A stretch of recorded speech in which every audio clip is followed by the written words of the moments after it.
One of the most comprehensive studies of human development has been conducted locally over several decades.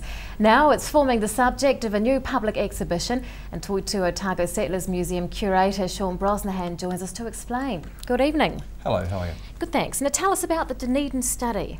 Well, the Dunedin Study is an outstanding piece of scientific research that's been going on here in Dunedin, just quietly behind the scenes, I suppose, for over 40 years. It was begun in 1975 and it looked at all the babies that have been born in Dunedin in 1972-73 from April to March, a 1 year period, and all those that they could track and get signed up to the program were studied then. Just over 1,000 people, and they've been following that 1,000 people all through their lives ever since. How is it being showcased in an exhibition? Well, that's an interesting question really, because how do you showcase all the scientific research and the findings they've made? The way we've decided to do it is to both analyse the key findings of some of the major scientific papers of the study throughout that 4-decade period and interweave it with the lifeways of that group of people who were born in 1972. So looking at the world through the lens of those babies and tracking them all through their lives, looking at all the things that made up their daily lives, particularly the material culture side of things. What things are being prepared for display? Well, from the science point of view, we've got digital screens where you'll be able to burrow down and investigate all the different findings to do with mental health and sexuality and drug abuse and lungs and hearts and teeth and all those things that they've looked at.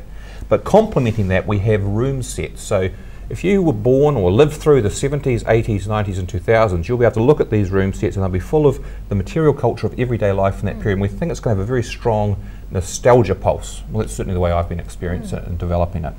Are the actual participants of the study on display as well? No. One of the key things about the Dunedin Study is the anonymity of the participants. They guard that very closely. So throughout the exhibition, we have got lots of photographs and lots of artefacts, and they have been supplied by people who were born between 1971 and 73, but not necessarily people who are in the study. So some people were in the study and some of their images might be on display, but we don't identify anybody or where anything's come from. And where there are actually photographs of people being tested as part of the study, we've blurred the faces out. So you won't be able to tell, just because you see a face in the exhibition, that person is definitely a study participant or not. What are you hoping that the public will get out of this? I hope they'll get a lot of pride in the fact that this absolutely internationally famous and world-shaking study is based here, and very much part of its success has been the fact that it's got this Dunedin base. There's particular qualities about a small city like this that has enabled the very high retention rate of the original participants, which is the key factor about the Dunedin study internationally. No other study around the world has been managed to have such a high rate of getting everybody to come back time after time. They'll get a lot of pride from that, and they'll get a sense in which that Dunedin-based study has had ramifications all around the world, so we can be very proud of that.